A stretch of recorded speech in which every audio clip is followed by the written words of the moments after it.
Hi everyone, I'm Cheryl Butler, and you're listening to the Mighty Mommy's Quick and Dirty Tips podcast, which will help make your life as a parent a little bit easier and a lot more fun. Welcome! Today's episode is number 502, 4 fast ways to get your kids to follow directions, because when our kids begin to follow our directions on a regular basis, our family life feels like a well-oiled machine. One of my most memorable parenting moments is when my family waited at the airport to head off to a vacation at Disney World. At that time, we had 6 children, and I was 7 months pregnant. And going to Disney, phew!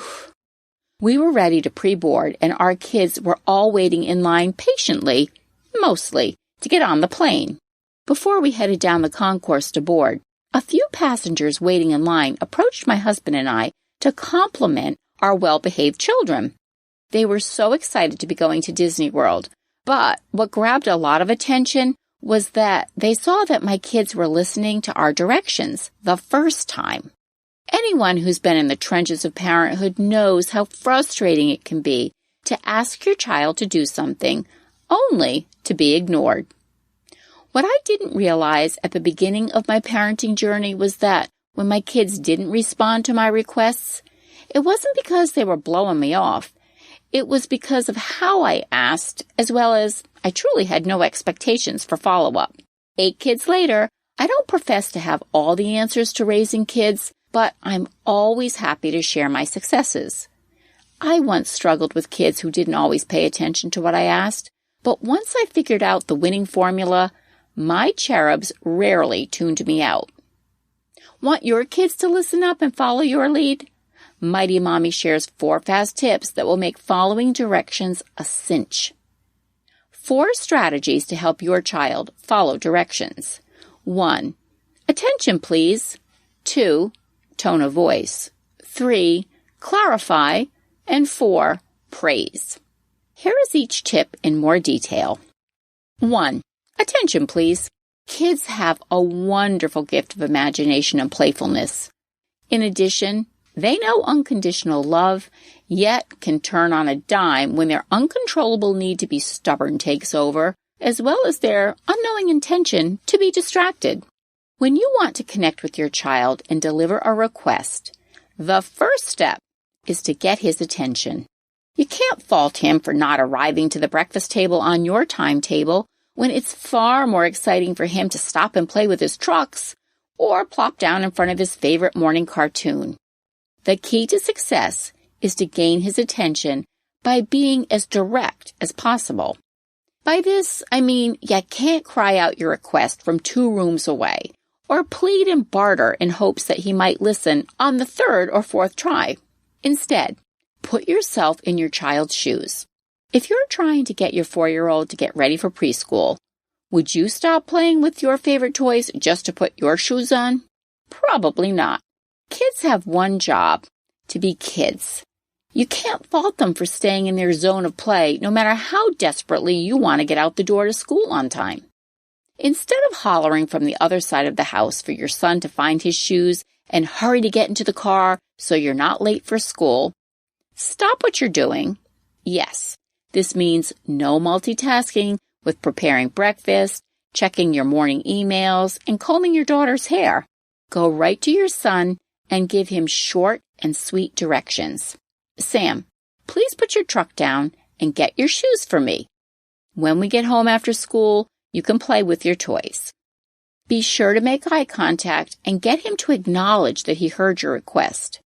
Kids need to learn to follow the rules, but be prepared to practice patience if you and your child are not in a rule-following routine.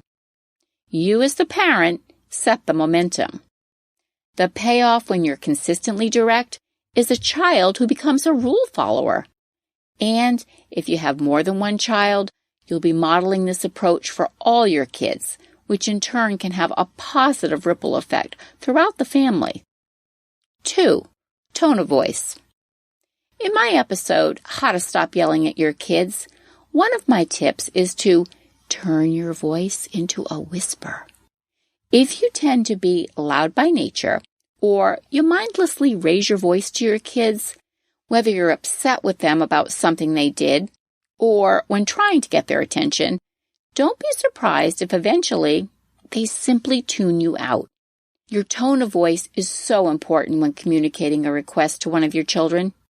If you're angry, frantic, or come across as disgusted by your child's actions or lack of following a direction, the end result will probably be that you're just going to be ignored.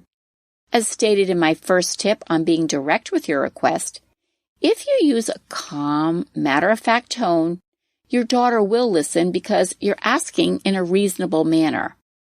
No one responds well to being yelled at, even if they were wrong and should have obeyed a rule. The University of Pittsburgh's Yelling Doesn't Help May Harm Adolescents, their study finds that the use of harsh verbal discipline, defined as shouting, cursing, or using insults, may be just as detrimental to the long-term well-being of adolescents as physical punishment. Once you have your child's attention and she understands that you need her to complete a certain task, keep in mind that how you're asking is just as important as what you're asking. This combination will set the foundation for your child's successful follow-through. Tip number 3, clarify. You're almost there. You've personally connected with your child by visiting him in his bedroom and have firmly but nicely asked him to get ready for school so that he won't miss the bus again today. While you're instructing him to stop playing with his toys, you yourself get distracted with the ticking clock and ramble off at least 4 things for him to do, then hurriedly leave his room to get ready yourself. Not so fast. Yes, the starting point in building a healthy routine for your child to listen and follow directions absolutely starts with you grabbing his attention and asking appropriately, but it's so unrealistic to think a 6-year-old is going to complete your agenda when he may not have been able to process your laundry list of items.